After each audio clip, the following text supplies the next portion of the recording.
प्यारे विद्यार्थियों, मेरा नाम डॉक्टर प्रेम सोनवाल, सहायक आचार्य भूगोल SCRS राजकीय महाविद्यालय सवाई माधोपुर। आज हम भूगोल विषय में राजस्थान का भूगोल जो हमारा पेपर है उसमें भू आकृतिक प्रदेशों का अध्ययन करेंगे।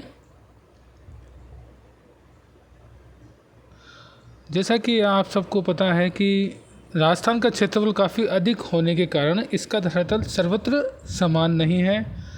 राजस्थान विश्व के प्राचीनतम भूखंडों का अवशेष है। प्राचीन समय में विश्व में दो भूखंड थे, अंगारा लैंड और गोंडवाना लैंड। इन दोनों भूखंडों के मध्य टैथिस महासागर था। राजस्थान का अधिकांश पश्चिम व उत्तरी पूर्वी भाग टैथिस महासागर का ही अवशेष है। राजस्थान के अरावली पर्वत विश्व में प्राचीनतम पर्वतों में से है, जो गोंडवाना लैंड के ही भाग है। राजस्थान का पूर्वी भाग गंगा यमुना नदियों द्वारा निर्मित मैदान का ही भाग है। पश्चिम में थार का मरुस्थल है। दक्षिण पूर्व का पठारी भाग गोंडवाना भूखंड का अवशेष है। अतः राजस्थान की इस आकृति में हर प्रकार की प्राकृतिक संरचना पाई जाती है। हम राजस्थान को मुख्य रूप से 4 भू आकृतिक प्रदेशों में बांट सकते हैं। पहला है पश्चिमी रेतीला मैदान, दूसरा है अरावली श्रेणी और पहाड़ी प्रदेश, और इसके बाद में तीसरा है पूर्वी मैदान, और चौथा है दक्षिण पूर्वी राजस्थान पठार अथवा हाड़ौती का पठार। इनको फिर हम सब डिवीज़न में भी बांट सकते हैं, जैसा कि चित्र में भी दिखाया गया है। पहले हम बात करेंगे पश्चिमी रेतीले मैदान की। रेतीला मैदान राजस्थान के बहुत बड़े भूभाग पर अरावली श्रेणी के उत्तर पश्चिम और पश्चिम में फैला हुआ है। उत्तर पश्चिम से दक्षिण पूर्व की ओर लगभग 640 किलोमीटर लंबा और पश्चिम से पूर्व की ओर लगभग 300 किलोमीटर क्षेत्रफल, लगभग 1,75,000 वर्ग किलोमीटर क्षेत्र में ये फैला हुआ है। और इसकी पूर्वी सीमा उदयपुर जिले के उत्तरी शीर्ष तक अरावली श्रेणी के पश्चिमी उप पर्वतीय खंड द्वारा और इसके परे 50 सेंटीमीटर की वर्षा रेखा द्वारा ये विभाजित हैं। पश्चिमी रेतीला का बहुत बड़ा भाग, लगभग 60% भाग पर बालू का स्तूपों का फैलाव है, सैंड ड्यून्स का। हम इस मैदान को 2 उपभाग में भी बांट सकते हैं, रेतीला शुष्क मैदान और अर्ध शुष्क मैदान। और इन दोनों के बीच में जो इनको विभाजित करने वाली वर्षा रेखा है वो 25 सेंटीमीटर की वर्षा रेखा है। अब हम पहले बात करेंगे रेतीला शुष्क मैदान की। इसको भी हम पुनः 2 भागों में बांट सकते हैं, पहला मरुस्थली और दूसरा बालू का स्तूप मुक्त प्रदेश। पहली बात करेंगे मरुस्थली की। यह बीकानेर, जैसलमेर, चूरू, पश्चिमी नागौर के कुछ भाग और बाड़मेर के 2/3 पश्चिमी भाग पर फैला हुआ है। पश्चिम में और आगे जाएं तो यहाँ पर रेतीली और शुष्क मरुस्थली थार मरुभूमि के नाम से ये प्रदेश जाना जाता है। स्तूपों के आकार, रूप, वायु दिशा और वनस्पति आवरण के आधार पर भी हम जो सैंड ड्यून्स हैं उसको अलग अलग भागों में बांट सकते हैं। मुख्य रूप से 3 भागों में बांटा गया है। यहाँ पवना नुवर्ती बालू का स्तूप, ये स्तूप मैदानी भाग के दक्षिण तथा पश्चिम भाग में पाए जाते हैं, लेकिन बाड़मेर और जैसलमेर में अधिक पाए जाते हैं। दूसरा बरखान या अर्धचंद्राकार बालू का स्तूप।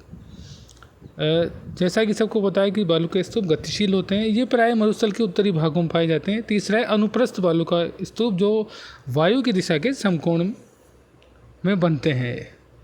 ये मरुस्थलीय प्रदेश के पूर्वी तथा उत्तरी भागों में पाए जाते हैं। अब हम बात करेंगे बालू का स्तूप मुक्त प्रदेश की। मरुस्थल से लगा हुआ समीपस्थ भूभाग बालू का स्तूप मुक्त प्रदेश जैसलमेर के चारों ओर लगभग 65 किलोमीटर क्षेत्र पर पोखरण तहसील के आधे भाग पर और फलोदी तहसील के पश्चिम और दक्षिणी भागों में फैला हुआ है। चूना पत्थर और बलुआ पत्थर चट्टानों इस क्षेत्र में फैली हुई हैं। जैसलमेर के उत्तर में तथा पोखरण के दक्षिण में, जिन्हें यहाँ रन के नाम से बुलाया जाता है, और कई पलाया झीलें बेसिन यहाँ मिलती हैं। अब हम बात करेंगे जो इसका दूसरा उप विभाजन है, राजस्थान बांगर अथवा अर्धशुष्क मैदान। अरावली के पश्चिमी किनारे से रेतीला शुष्क मैदान की सीमा तक लगभग 75,000 वर्ग किलोमीटर क्षेत्र पर राजस्थान बांगड़ अथवा अर्ध शुष्क मैदान का विस्तार है। उत्तर पूर्व में शेखावटी क्षेत्र तथा दक्षिण पूर्वी भाग में लूणी नदी अपनी कई सहायक नदियों के साथ फैली हुई है, जिसमें जोधपुर एवं बाड़मेर जिलों के अधिकांश भाग तथा पाली, जालोर और सिरोही जिले के पश्चिमी भाग स्थित हैं। राजस्थान बांगड़ को पुनः हम 4 लघु भू आकृतिक विभागों में बांट सकते हैं। पहला है लूनी बेसिन या गोडवार प्रदेश। अजमेर की दक्षिणी पश्चिमी अरावली श्रेणी से लूणी नदी निकलकर दक्षिणी पश्चिम की तरफ बहती है। लूनी तथा इसकी सहायक नदियाँ जोधपुर जिले के दक्षिणी पूर्वी भाग, पाली, जालोर और सिरोही जिलों में बहती हैं। लूनी बेसिन की हम बात करें तो लूनी नदी और उसकी सहायक खारी व जवाई नदियों के दक्षिण की ओर के स्थलाकृतिक यह भी दर्शाते हैं कि प्रारंभिक में भू आकृतिक क्रियाएँ जलोढ़ थी, जिन्होंने इस क्षेत्र की परतदार चट्टानों को काटा, परंतु वर्तमान में अब वायु क्रियाएँ अधिक प्रभावी हैं। दूसरे हम भाग की बात करेंगे शेखावटी भूभाग, या जिसे आंतरिक जल प्रवाह का मैदान भी कहते हैं।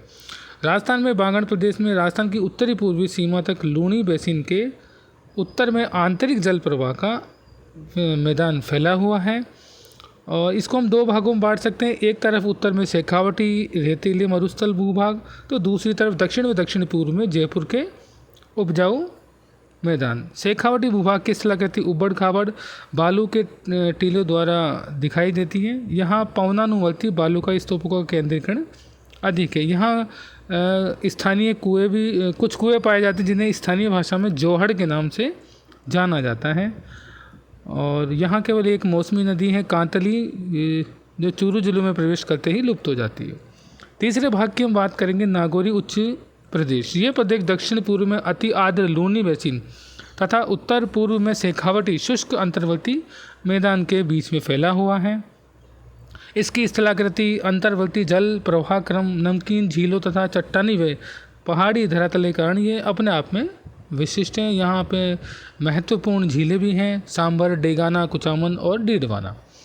चौथे हम उप विभाग की बात करें गग्गर का मैदान। ये प्रदेश लगभग हनुमानगढ़ और गंगानगर जिले के 3/4 भाग में फैला हुआ है, और गग्गर, सरस्वती, चौतांग, सतलज नदियों द्वारा हिमालय पदस्थली के शिवालिक से लाकर जमा की हुई जलोढ़ सामग्री द्वारा ये इस मैदान का निर्माण हुआ है। ये नदियाँ अब विलुप्त हो गई हैं, और इस प्रदेश में घग्गर नदी के अलावा और कोई नदी नहीं पाई जाती। इस नदी के पाट को राजस्थान में नाली के नाम से भी जाना जाता है, और इस प्रकार से भूआकृति प्रदेश में जो प्रकार है उसका आज हमने अध्ययन किया है। और जो नेक्स्ट इसका भाग है भूआकृति प्रदेश सेकंड का, वो हम जो नेक्स्ट लेक्चर है उसमें अध्ययन करेंगे। धन्यवाद।